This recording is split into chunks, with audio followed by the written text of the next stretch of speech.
Today, I want to talk to you guys about something I think a lot of people are quietly struggling with, and that is the courage to leave the political left. This video is going to be robust. I have a lot to say. So in today's video, we're going to discuss why I joined the left, what started to wake me up, the struggles that I faced in the in-between stage, and I actually do have some warnings for people who are considering leaving as well, especially as it pertains to overcorrection. So let's talk about why I ended up on the left to begin with. I grew up in a pretty conservative, military Christian town. Bible Belt culture through and through. Big churches, prayer clubs in school. Alcohol wasn't even allowed to be served on Sundays until 2013. That is what I thought mainstream culture was. Now, to be clear, even in the early 2000s, when I've kind of have this understanding of how the world works, if you want to call it that, Christianity, conservatism already wasn't the default everywhere the way it was where I grew up, but it was all I really knew. And because I thought it was mainstream, I reflexively pushed back on it. It's a very core tenet of my personality. It always has been. You are going to have a hard time selling me on an idea without me immediately rejecting it. Watching this back, I have to say it's ironic that I'm sitting here saying, oh, all I've ever done my whole life is push against mainstream narrative.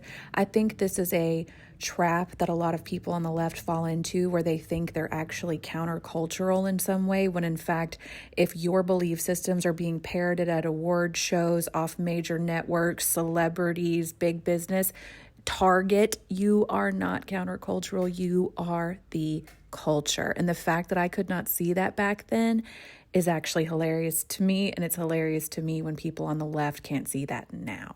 I think it's just this naturally rebellious side of my personality, and I think on some level, and a lot of people at the end of the day, especially if you struggle with kind of a spirit of rebellion, you tend to think the very act of rejecting an idea is the same thing as having better ideas, and somehow it makes you smart by default to do so. It was just my nature. If something was popular, I just wanted to be against it. Not because I had a better argument, not because I understood the facts, but again, because I thought resisting mainstream made me smart. It was evidence of my intelligence. The truth is, I couldn't actually defend any of my positions if I was forced to. At no point could I back up much of anything I once believed with facts whatsoever. It was all vibes, slogans, and feelings. And this wouldn't become super obvious to me until much later. When I started watching more debates, I really wanted to see my ideas contended with. I saw very quickly through doing that basically nothing I believed held up to even the tiniest amount of scrutiny. I was a very loud and proud feminist. In fact, if you watched me around 2019 when I was doing anti-haul content, which was just, I don't know, a kind of baby left-wing sort of lens to look at, my whole thing was capitalism, patriarchy, beauty standards are oppressive. Like, I know all these talking points, you guys, because I used to say them so much, but feminism really was the base of the pyramid for me. I really bought into the idea, hook, line, and sinker, that without feminism, women would be trapped in the kitchen, barefoot and pregnant, that patriarchy was looming around every corner, that anything that happened negatively to a woman was directly because we did not have a feminist enough society. I mean, I had stickers on the water bottles, on my laptop, just card-carrying, full-blown feminist. Truth is, I didn't actually study much feminist history. I read very little feminist literature. A lot of it that I did read, I kind of found myself not taking it seriously. And what I mean by that is, I kind of felt like, well, you know,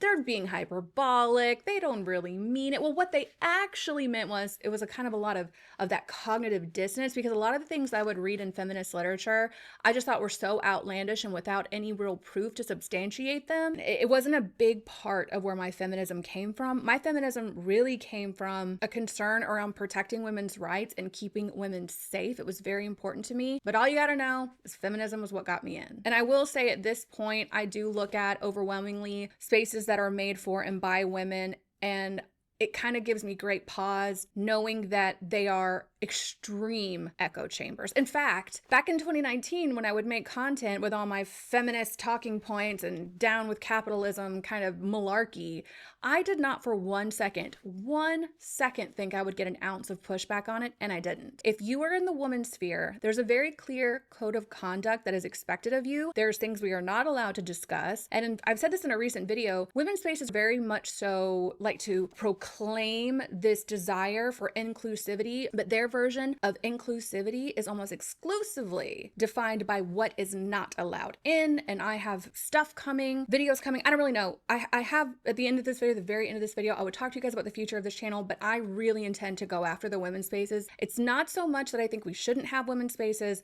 and it's not that I think we should have a particular position in the women's spaces. In fact, it's quite the opposite. I am watching women in real time and have been watching for years.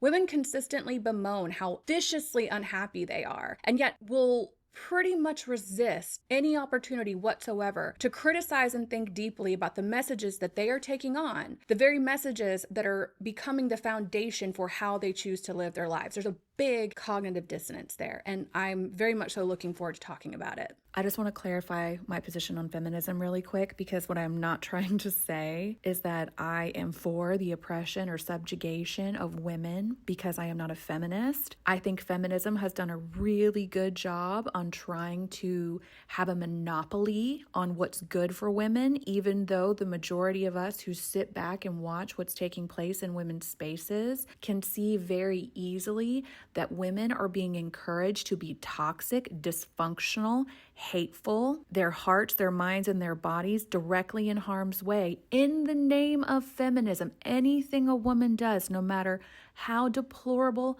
or bad for her it is completely fine in the name of feminism, because the goal of feminism, as it currently stands, is not the care and protection of women. It is to move feminism forward. It is about the movement. It is not about the issue.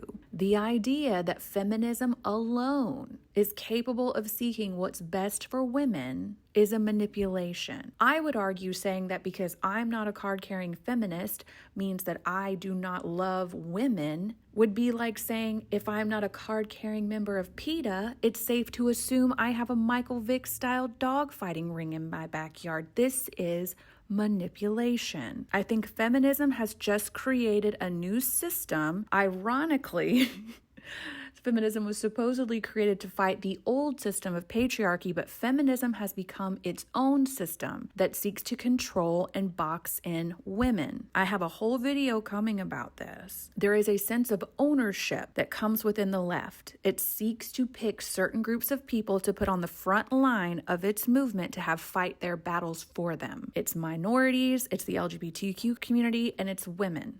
So again, my assertion is not that women should be locked in cages like it's The Handmaid's Tale.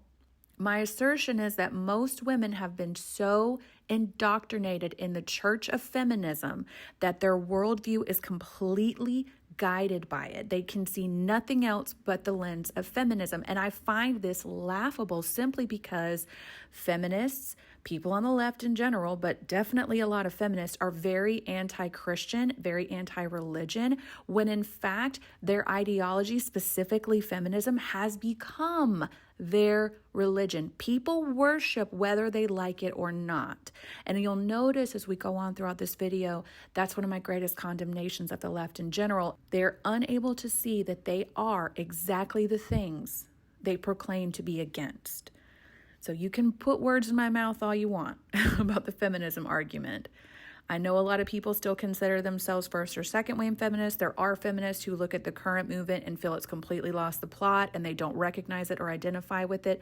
I would even encourage you guys to go back and look at the inception of feminism. You need to look at its correlation with the CIA, the Vanderbilts, and the goal to have more taxable income for the government to take from us. The idea that women can only be protected and the dignity of women can only be assured through feminism. It's kind of like an ex-boyfriend saying, if you leave me, nobody else will love you. It's the exact same type of manipulation. So to be clear for the last time, I'm not anti-woman. I'm actually so incredibly pro-woman that I'm willing to get on the internet and talk about things that I know are going to make the majority of women hate me. In fact, I recently had a woman tell me that whatever happens to me when I talk about this stuff means I was asking for it. I'm asking for whatever happens to me if I speak on these things, which sounds a lot like what a date rapist would say. So that's what I mean. This is all manipulation, and women in particular have desperately got to wake up to this. I'm sure I'll be back. Actually, I will be back later in the video to expand on this, but like I said, I just wanted to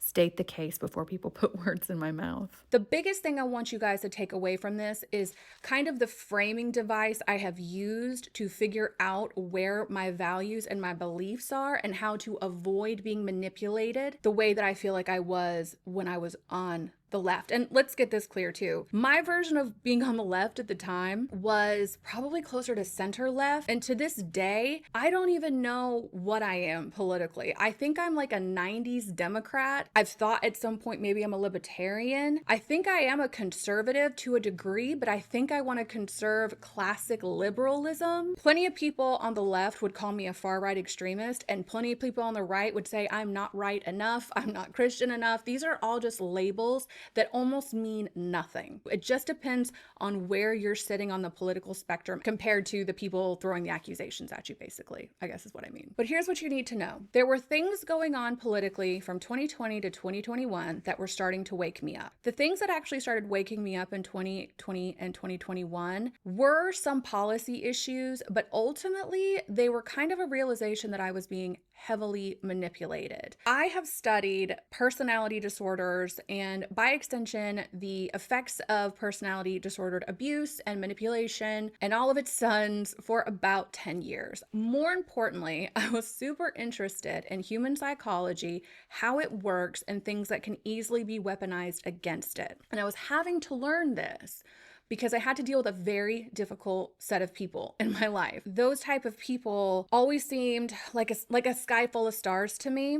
And once I started studying human psychology, particularly, like I said before, abuse, manipulation tactics, all that good stuff, they kind of became more of like a constellation. I could actually understand how this was working, because when you don't understand how these types of people work, they seem very, very confusing. Once you understand how they work, how they get their needs met, why they do the things that they do, you will get to a point where you can set your watch by it. And this has just like been my pet project for years. I'm fascinated endlessly by it. So I had this skill set in my back pocket that made me kind of like a human BS detector. It started to become very clear in almost every place in my life, and not just my life, your life as well, that these very same tactics that manipulative and abusive people use, they are not just sequestered to interpersonal relationships. They work on the micro and the macro exactly the same. And that's been one of the most frustrating things I got to tell you guys. For all the therapy speak I see thrown around all day, every day on social media,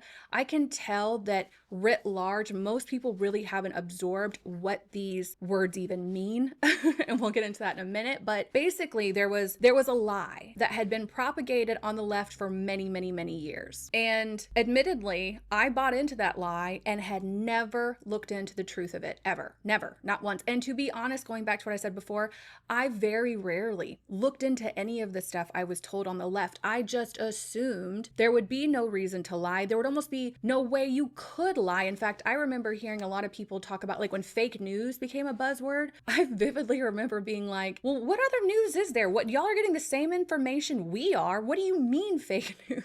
So funny when I say it out loud now, but I'm starting to kind of recognize that, you know, a spider sense is tingling, something feels off. So I start looking into the very fine people thing, which if you were around and of age and kind of aware around 2016, I think that's when that happened. I honestly can't remember what year it happened, but it was referring to something Donald Trump said relative to white supremacists. I don't even know if I can say these words on YouTube, so please excuse me if I have to bleep it out, but it was relative to his opinion on white supremacy. And all I knew was that supposedly he called white supremacists very fine people, and that offended my sensibilities. Pretty much everything I ever heard about Donald Trump, I never verified it. I never fact checked it. I never listened to the whole context of anything, because again, it didn't make any sense to me that you could even get away with lying about this. But I also was completely unaware I was in an echo chamber. And I think on some level, I had really internalized the idea that even hearing these people out, even looking into it or trying to understand the other side was in itself a sort of hateful act. And we'll get into all that stuff later. But anyway, that's just what was going on. Things were starting to look a little off to me. I just finally decided to listen to the whole speech, the full context of what he said. And I just couldn't believe how manipulated and lied to I was about that one thing. And we'll get into all the tactics of manipulation and abuse momentarily, but one of the things that tends to happen to you if you've ever been a victim of narcissistic abuse is something called a smear campaign. And a smear campaign is basically a targeted attack on their victim in question. And perhaps some of what they smear about you is true, and sometimes that's bad enough. I know me personally, when I was in the middle of my smear campaign, the things that they said about me that were bad, that were true, to me felt bad enough. You know what I mean? They were things I inherently was not proud of. Everyone has those parts of their history that they would give anything to erase, they would do anything to go back and do differently. And those were the things that were typically thrown around about me in my smear campaign. But then they would start to lie, like provably unnecessarily lie. And I kind of had this awakening at this moment where I was like, if this dude is so bad, why do you need to lie about him? Because the truth should be enough. Again, like I said before, if you've ever done something you are just unbelievably ashamed of, the truth of that situation is oftentimes bad enough. So why lie?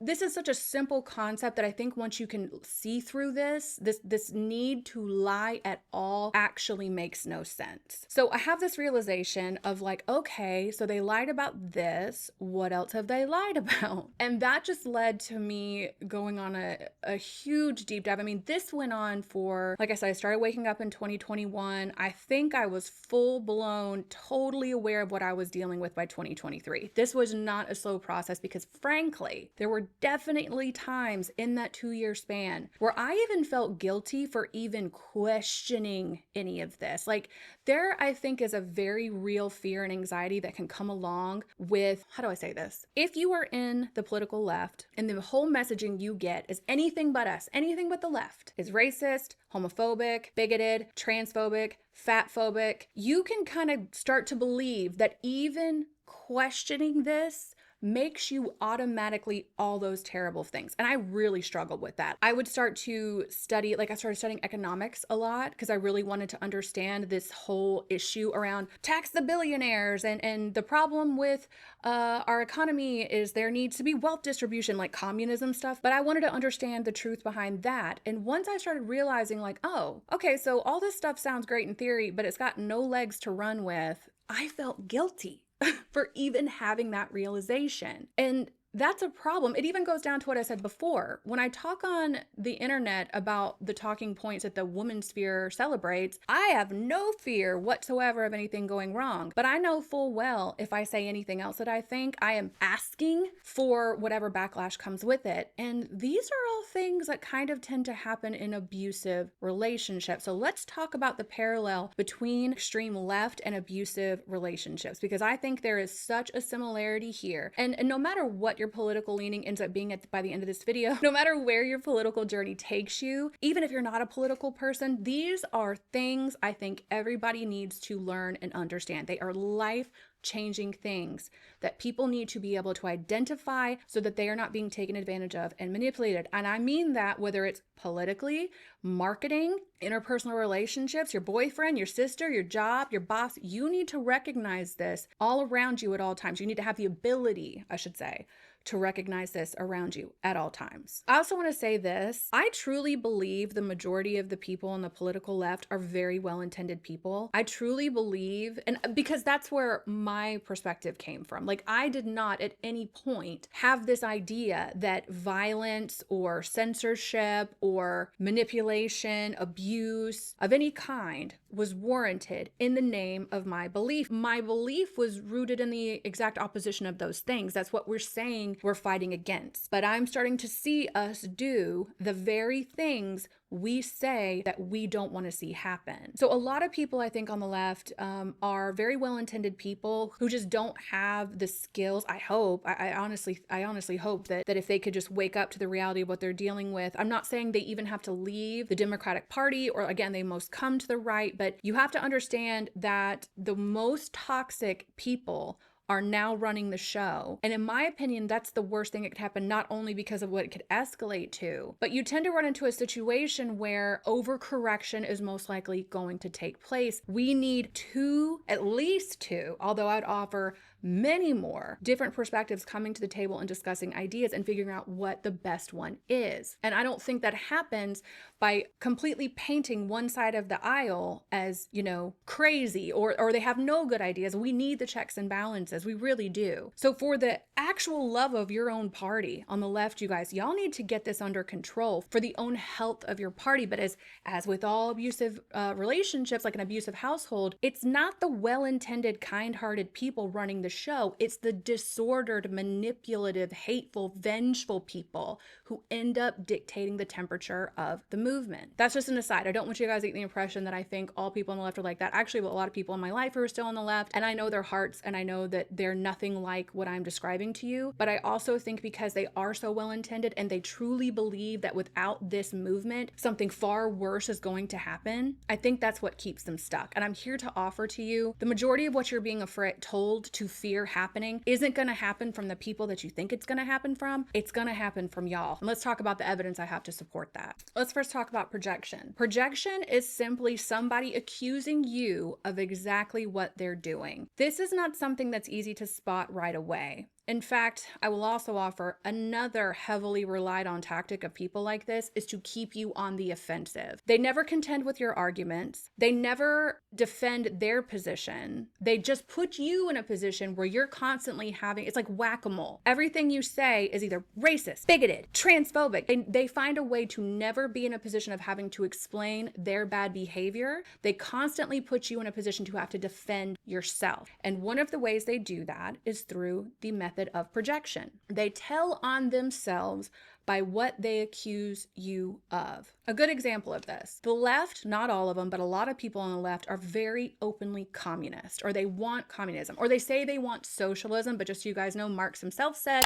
socialism is just a stepping stone to communism. In fact, communism is kind of its own religion, fun fact, and the idea is socialism is kind of the method you use to get to heaven. Heaven in this context is communism. It's utopia. It's what they think is going to happen. Most people who are on the left have no idea how much communism is kind of running the show, or it's running the ideologies of the show. A lot of people don't even know what communism is, and they won't even take the time to fully understand it or study it or take into consideration that communist countries already exist. And all you have to do is look at how well they're doing to understand that it's not a good idea. It's an objectively bad idea. But the thing with communism is a totalitarian form of government. That's what it is. It wants to control production. It wants to eliminate private property. That's where they kind of are able to sneak in this idea of equality. You think equality means we're all going to equally live well, ultimately means we're all going to equally suffer. So as I start understanding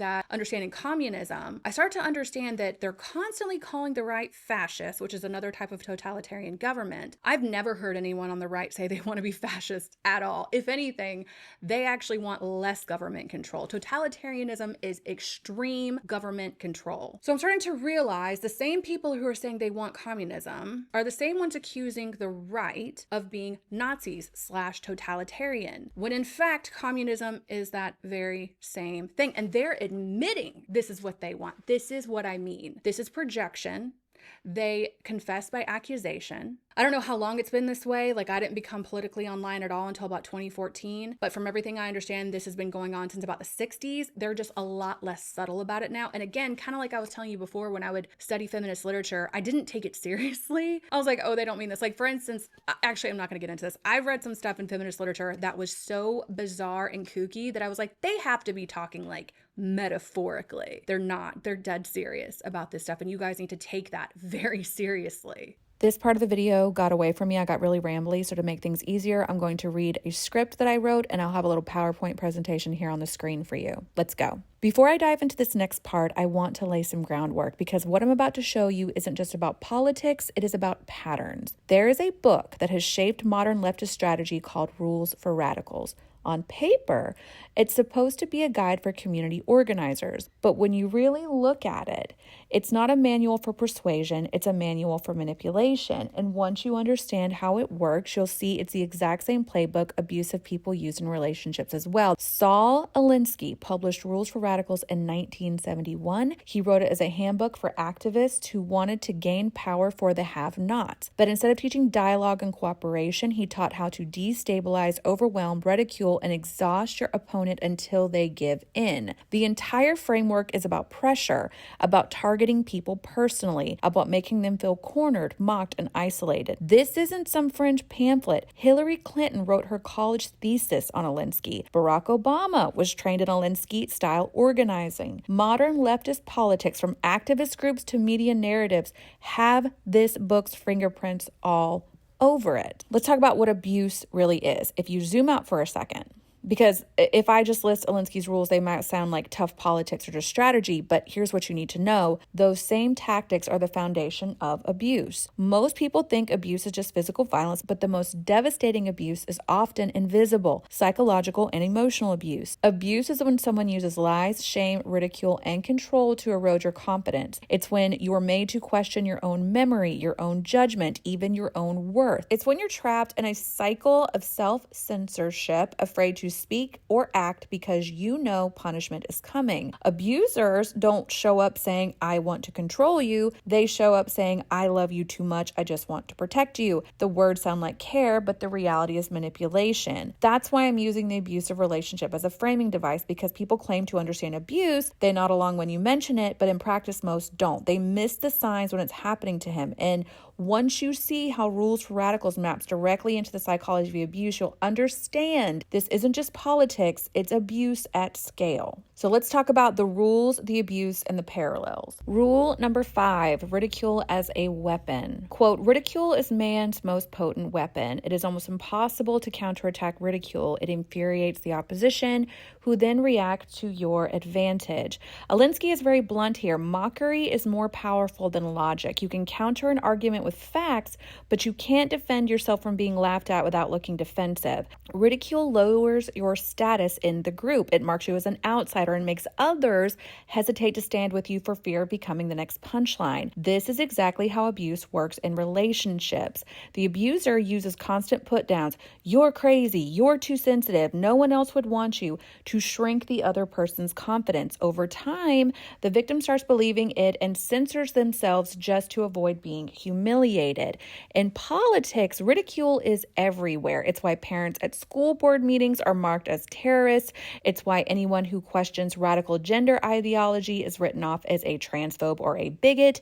These labels are not arguments. They're ridicule meant to make you look ridiculous so you back down without even having a real debate. Rule number 12, isolate and polarize. Pick the target, freeze it, personalize it, and polarize it. This rule is about singling out a person, not an institution. By turning one human being into the battlefield, you make them the scapegoat for a much bigger fight, and by isolating them, you send a chilling message to everyone else. Fall in line, or this could be you. They didn't just argue with Trump, they made an example out of him. They froze him into a single cartoon, fascist, racist dictator. Then they made the punishment spectacular, endless humiliation, legal theater, media mobs, assassination attempts, and then they broadcast it so everyone can watch. The point wasn't to defeat his policies, it was to put on a public show of what happens to anyone who stands where he does. They did the same for J.K. Rowling. A woman who spent decades as a visible mainstream feminist was suddenly flattened into a one-word villain. TERF. Her entire life's work reduced to a label, then amplified, ridiculed, and used as a cautionary tale. The message wasn't merely, you're wrong, it was in plain sight. We will humiliate you, erase you, and make you radioactive if you step out of line. This is Rule 12 in action. Pick a person, turn them into a target, then make the spectacle of their destruction so public that the rest of the crowd learns the lesson by terror. It's less about making a point and more about putting the punishment on display. In abuse, this is called scapegoating. It's a classic tactic of control. Rule number 4. Weaponize hypocrisy. Make the enemy live up to its own book of rules. You can kill them with this, for they can no more obey their own rules than the Christian church can live up to Christianity. This tactic is all about exploiting imperfection. No one can be perfectly consistent. The moment you stumble, they pounce not to correct you, but to destroy you. In an abusive relationship, this looks like double standards. The abuser can do whatever they want, but the victim must always be perfect. Any mistake, no matter how small, becomes proof of failure. It's control through guilt. In politics, this plays out when the left demands absolute tolerance. They preach inclusivity while excluding anyone who disagrees. They cry about threats to democracy while silencing voices. They demand purity tests they themselves could never pass, and then weaponize your inevitable slip to discredit you entirely. Rule number 3, confuse and gaslight. Wherever possible, go outside the experience of the enemy. Here you want to cause confusion, fear, and retreat. This strategy here is disorientation. If you flood your opponent with concepts and terms they don't understand, they can't fight back effectively. Confusion itself becomes the weapon. This is the textbook definition of gaslighting and abuse. The abuser rewrites reality, tells you things never happened, or changes the rules on you constantly. You're left second-guessing your own memory, your own judgment, and your own sanity. Culturally, this is the endless churn of jargon and shifting terms. Cis heteronormity, intersectionality, birthing people. The words keep on changing, the ground keeps moving, and the second you protest, you're told, quote, you don't get it. The point is not clarity. The point is control through confusion. Rule number 10, force the reaction. Quote, the major premise for tactics is the development of operations that will maintain a constant pressure upon the opposition. It is the uneasing pressure that results in the reactions from the opposition which are essential for the success of the campaign. Basically, the goal is not your action. Your goal is your opponent's reaction. And this is where Alinsky says the quiet part out loud. The reaction is the victory, not persuasion, not dialogue, not even winning the issue itself. The entire goal is to provoke the other side until they lash out and then reframe their anger as proof that they're the villain. Abusers do this constantly. They needle, mock, and manipulate until their partner finally explodes in frustration. Then they say, see, look how crazy you are. You're the abusive one. In politics, this plays out like a script. Riots cause billions in damage, but the second someone calls for law and order, that person is branded as a fascist. Smears, lies, and harassment are tolerated until the other side pushes back, and suddenly that is the outrage. The pressure itself is a strategy, and your reaction is their trophy. You guys, I highly recommend you get your hands on this book. It will very simply explain what we have been seeing going on in this country for the past 10 years or so. That's just a really brief, if you want to call it that, kind of overview of some of the tactics that you guys really need to look out for. I'm going to link below a lot of information about propaganda, specifically about communist propaganda. And then I'm going to leave you guys with kind of an anecdote of what turned the light on for me. We'll finish out with the warnings I have for people who are considering leaving the left. I will never forget this conversation as long as I live. I was about 2 years into trying to understand the true difference between the right and the left, because I had no real understanding of it. All I knew was that the left was absolutely terrified that unless they did something, unless they stepped in and stopped it, we were going to live under a fascist regime. Black people were going to go back into slavery. The gays were going to be stoned. Women were going to be put in cages and forced handmaid's tale. That's what they believed. That's what I believe too. I was so afraid of that. It took very little convincing for me to get to that point where I was sure that's what to be afraid of. So I understood from the best that I could understand at the time what the left wanted, right? In my mind, the left was only trying to protect people. That was the whole point. And that once this whole threat of Nazi fascism or whatever went away, the left was just going to chill. I don't know what I thought. I hadn't really given it much thought at all. But then I'm starting to learn about communism, because when you learn about leftist ideology, let's also just say this. Left and right are ideologies. Republican and Democrat are political parties, okay? Leftist ideology is the ideology of communism. Communism is a totalitarian form of government. So I'm trying to learn about communism and what it actually is and how it works and how countries are taken over by it and what happens when communism comes into power. And I start to understand this is an ideology of death. So I'm sitting back one day and I'm like, okay, so if these people get what they want, because it's not what they say it is, like I said, you think what you're doing is fighting something, like you're trying to stop something bad from happening. So that's why I think so many people get caught up in this and in such a noble, good intended, well-intended place. They think they're helping people. I understand it. I really do. So I'm coming to understand, okay, so this is not actually what they want. They want communism. But if we get communism, okay, let's say the whole world goes communist, right? Because that's the goal. There will be nothing to rule over. It will be dust. If you take it to its logical conclusion, the goal is achieved. Everyone dies eventually. There will be no food. There will be no infrastructure. None of that. Everyone will die. So why do you want to be a leader of dust? Why would you want to lord over that? Like, in my mind, the only reason somebody would ever want power is to build something, create more of something. But communism is actually very antithetical to that. So I'm sitting there talking to my husband one day, and I'll never forget this as long as I live. I just look at him and I go, why?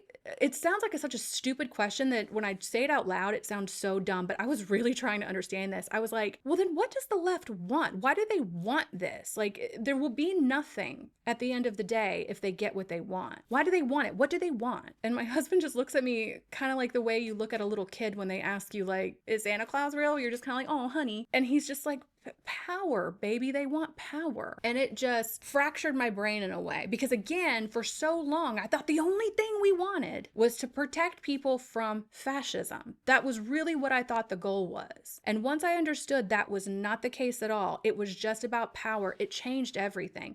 Because when you understand that power does not always look like someone coming and kicking down your door, it will change the way you view the authenticity of these messages you're getting. Like, I've heard communism described as like, you vote your way in and you shoot your way out. Again, I will leave some stuff down below. I could go on and on about the communism thing. You guys need to learn about Mao Zedong's mass line. You guys need to learn about Soviet Russia. There's a lot of stuff out there that can explain to you this a lot more effectively than I can. Honestly, the communism thing is in a weird way kind of morbidly fascinating, and most people in America don't know much about it. In fact, when I was in school, I think the only thing we ever talked about as far as communism was concerned was the fall of the Soviet Union and like the Berlin Wall and David Hasselhoff singing. Like, there was really no understanding of the threat of communism, and that it is something that any country can fall under, and how insidious it works, and how the propaganda itself takes hold, where it comes from.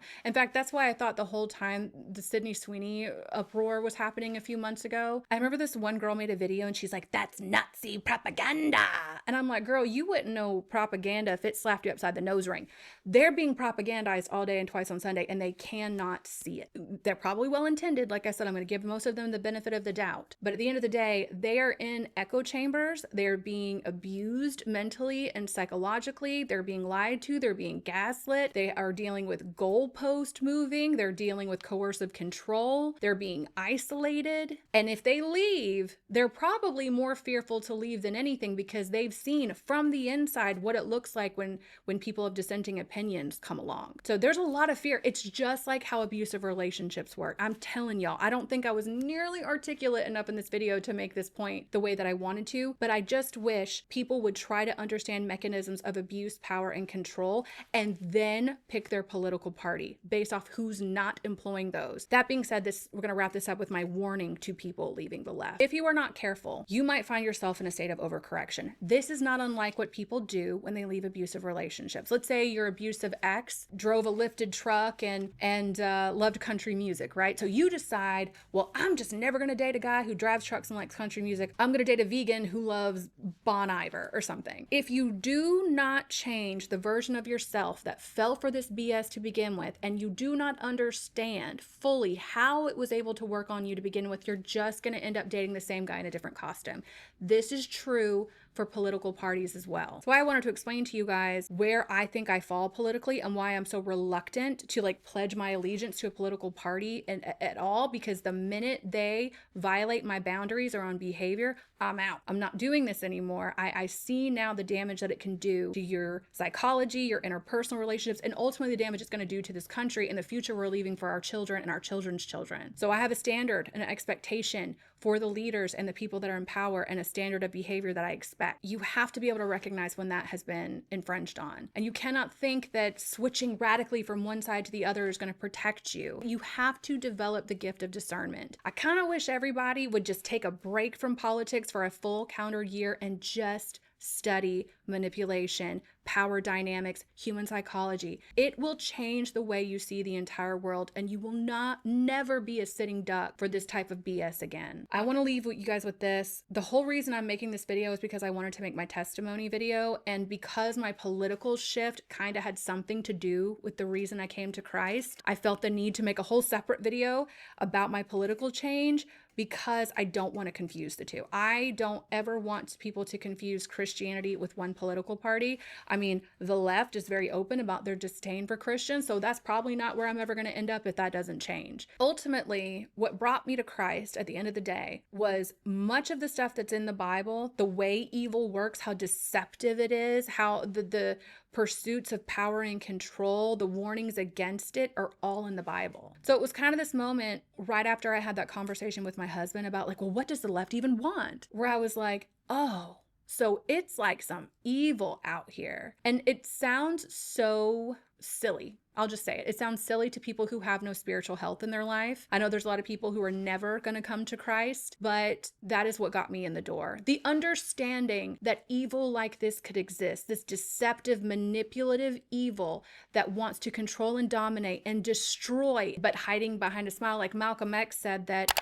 he comes at you with a mouth shaped in such a way that even though you see his teeth, you think he's smiling and you take him for a friend. That is like biblical evil. Honestly, the minute I was kind of slapped in the face with the understanding that things can actually get that evil, I also had to contend with the fact that there is an opposing force, and it is Jesus Christ. And I hope you guys, no matter what you take away from this video, you need to find something larger to attach your purpose and your mission to this life, something bigger than your political party. Your political party cannot be your religion. It cannot be the entire thing you stake your whole life on, because politics are run by some of the most corrupt people. They have something to gain for you. They have nothing to offer you. So you need a bigger guiding principle, a bigger figure, a bigger mission in life outside of politics. And that has been the craziest thing in my life to see at 40 years old. The fact that I went almost my entire 20s. Again, I grew up in the Bible Belt. I lived in a military town for most of my 20s. All the dudes I dated were in the military. All my friends were either in the military or dating people in the military. We never talked about politics ever. It never came up. I somehow went almost my entire life until about 2014 without politics being the most important thing in every single conversation I had with everyone that I knew. We've gotten really lost somewhere. We have deified our politicians. We have deified our political movements, and I truly believe that's why people, in my opinion, should seek the Lord. My next video will be my testimony, but like I said, I did not want the testimony to get too caught up in this. Please be respectful in the comment section. I've already put all the filters up, so if you guys want to throw the usual accusations at me, you're gonna have a hard time doing it. But I'm always open to discussion. I just will not tolerate lies, gaslighting, or any of the things that we talked about in this video, and I know it when I see it. I hope you guys are having an amazing day. Definitely come find me on Instagram. There's gonna be a lot of changes happening in the channel. This is probably one of the last videos you'll see with me using this setup. I'm gonna have to do something a lot more chill because I am moving in a couple of weeks, and I will not have this studio or the space to set one up for a very long time. It's probably gonna all have to be kind of podcast style episodes, a lot more Instagram. I've been working on a Substack, so definitely come find me on Instagram if you don't want to lose track of me. And yeah, I hope you guys are having an amazing day.